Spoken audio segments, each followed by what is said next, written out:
Vous êtes les fils de Jordan Petit-Liénard qui a fait tous les sommets de 4000 des Alpes. Alors ma première question, c'est de savoir comment votre maman vous a appris son projet, comment elle vous a expliqué ce qu'elle allait faire.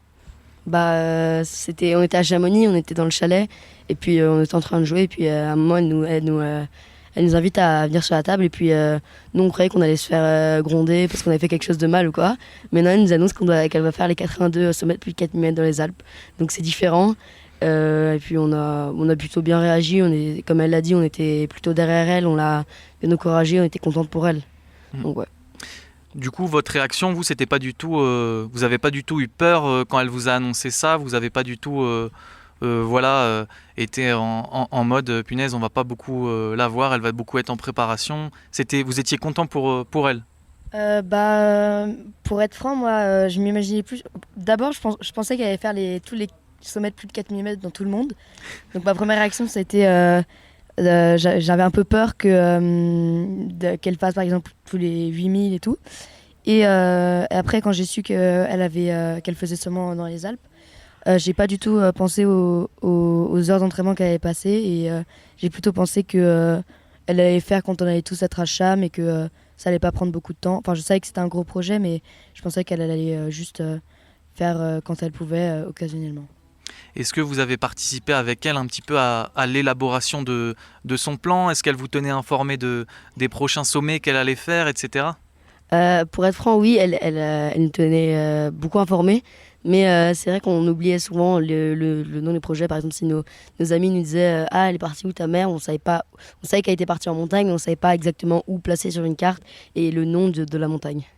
Et comment vous arriviez à suivre votre maman quand elle était partie en expédition, etc. Vous arriviez à avoir des nouvelles?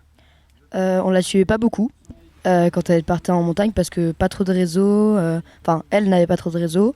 Et puis sur le début du sommet, sur le début du projet, nous, on n'avait pas de téléphone.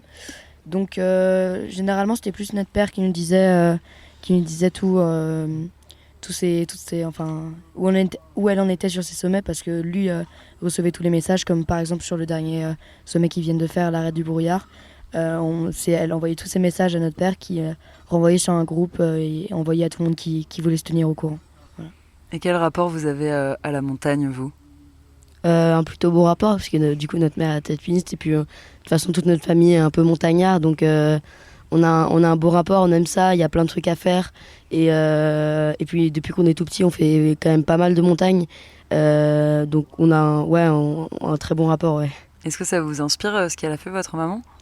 Moi ça m'inspire pour des projets dans le même type, c'est-à-dire des gros projets sur longue durée, compliqués avec peut-être quelqu'un, mais je partirais pas trop sur un projet de montagne parce que je sais pas si j'arriverai à tenir et je pense que j'arriverai pas à tenir. Donc moi j'ai déjà réfléchi à plein de projets comme faire un long trajet à vélo ou à pied et plein d'autres projets comme ça, et je pense que si j'ai le temps dans ma vie et peut-être aussi l'argent, je vais peut-être le faire. Et en France ou à l'étranger? Un peu des deux. Je préférais aller à l'étranger pour découvrir d'autres endroits que la France où je suis restée un peu longtemps, tous les étés, tous les hivers, et donc j'aimerais découvrir un peu tous les pays de l'Europe de l'Est. Et toi, Célestin?